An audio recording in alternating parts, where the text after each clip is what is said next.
Alright, in today's video we're going to be checking out the Apple Studio display and why I've decided to buy it in 2025 compared to everything else that's available. So if you're in the Apple ecosystem, you probably know there's some controversy about the display, as not everyone thinks it's a great value. But I think after getting one and using it for a bit, that it is a wonderful value, especially if you can get it on sale like I did, as they do go on sale, or maybe refurbished from Apple, where you can shave off $200-300. It starts to make a lot more sense. And the main reason why this monitor is still relevant until something actually beats it is the display itself. Even though it's nothing technologically revolutionary and pretty much borrows the same type of screen as the older 5K iMacs, which are very old at this point, you can't beat the 27-inch form factor with it being 5K display with 218 pixel density, which is the reason this thing is amazing for productivity work, as if you sit close to your monitor, it's a huge deal. And also something else that's a huge deal is the brightness. Up to 600 nits makes this monitor very good in bright rooms. Now, to push that even further, you could get a nano textured glass, which is an option, and if you do work in very bright environments, that might be worth it. But for me, and I think most people, the glossy one is great, as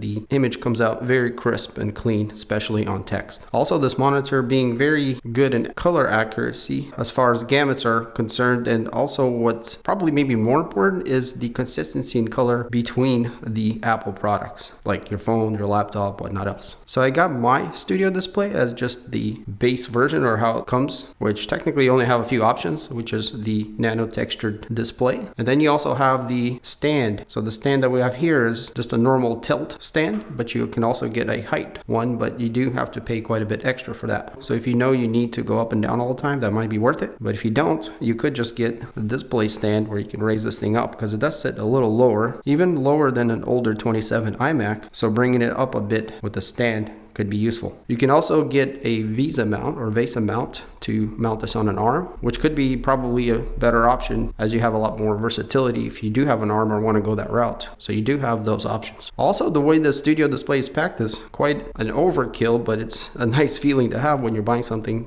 premium, that it's packed very well, and Apple always does a great job with its packaging and the experience. So another thing that's really an advantage of having the Apple Studio display is how it interfaces with Apple products. So anything you plug into it, which by the way does come with a Thunderbolt cable, but it works so well with any Apple product. So if you have a laptop and you're using an external screen like this is the perfect match for this thing. Or obviously like a Studio Mac or Mac Mini, those were great obviously with the display, and technically what it was introduced to be a companion to. But with laptops, it works just as well. It wakes from sleep, everything connects. You don't really know how convenient that is until you actually use it. So being in the ecosystem is quite an advantage to have this display. So if you have anything Apple, it is definitely worth going there. Another convenience is in the back of the screen. We do have one Thunderbolt port that's taken up by the source feed, but you have 3 more USB-C ports that are expandable to connect anything else you need to it. And also the Thunderbolt port does charge whatever it's plugged into. So not only does it transfer, it also keeps your laptop charged, which, as you guys see on this desk, this is all you need to work. Very clean setup, no extra wires. You just have one power wire for the screen and then one Thunderbolt power for your device. It's a beautiful, clean setup. If you're into that, this is the way to go. And the construction of the display itself is just incredible, as we are mostly all aluminum, including the whole frame and the back and the stand. And the front is completely glass, which is also quite premium in the way it, goes from glass to aluminum, and the perfect seams. It's just a beautiful thing to look at.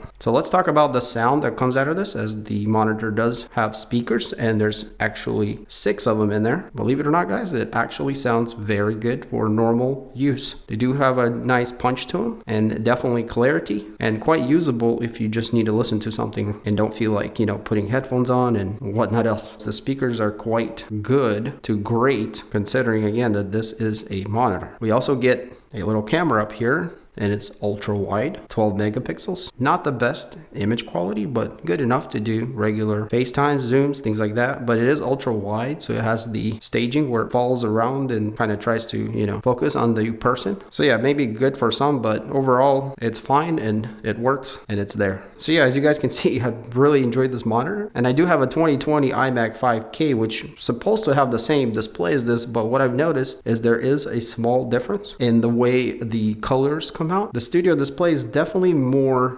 deeper, if that's the right word, in color reproduction. So it just looks great. When you're looking at them side by side, you can kind of tell, but if you just go from one to the other, you won't be able to tell. And my experience has been is that I'm more glued to the screen, as it's more pleasant to look at than the older 5K iMac displays. Now with that, there's some drawbacks to this monitor, obviously, and the biggest one is that it not being able to work with anything else very well except for Apple products. So there's no HDMI or anything like that to be compatible, let's say, with a regular desktop or PlayStation or something like that. So you do need to have a USB Type-C style output that can support this 5K kind of monitor. So yeah, there are other brand laptops that do connect, but I would not recommend this monitor overall unless you are in the Apple ecosystem. And also with that said, we only have a 60 hertz refresh rate, which is perfectly fine for normal kind of workflow. But if you want to game or anything that requires lots of high refresh rates, this monitor is not for that. And so I'm very happy with this monitor and will be using it from now on until Apple comes out with something new, as I was waiting for a new iMac that's all in one with this kind of form, but it's not coming yet. So I decided to go a different path, working completely off my laptop, because I found myself spending too much time with the computer when I can't bring it with me. And so if I work on a laptop, I can be anywhere, working anywhere. And then when I want to be in my office, I just plug it into the monitor and I have a large screen. So I feel like that'll greatly improve my time in life, as I can grab my whole office or work with me on the go. So yeah, there's, different reasons why you would want this monitor, or maybe you would not. And I feel like the main reason you do is because there is no competition out there to this day, even this many years later after the iMac. There's only a few screens available that are 5K. And once you go 5K, you can't go back. Going to a 4K screen was not an option, as there's plenty of good options for 4K, but almost nothing for 5. And honestly, I would love to upgrade to even a 6K in the future, but we'll have to see and wait. If anything more affordable, around $2,000 or so. So the studio display is a reasonable value if you know what you need it for. If you're just looking at how much it costs for what it gives you, you're probably not the buyer for this thing. As you know, in most things that you buy from Apple, you do feel and understand the value of what you're getting. And so with that said, thanks for watching, and I'll catch you in the next one. Peace.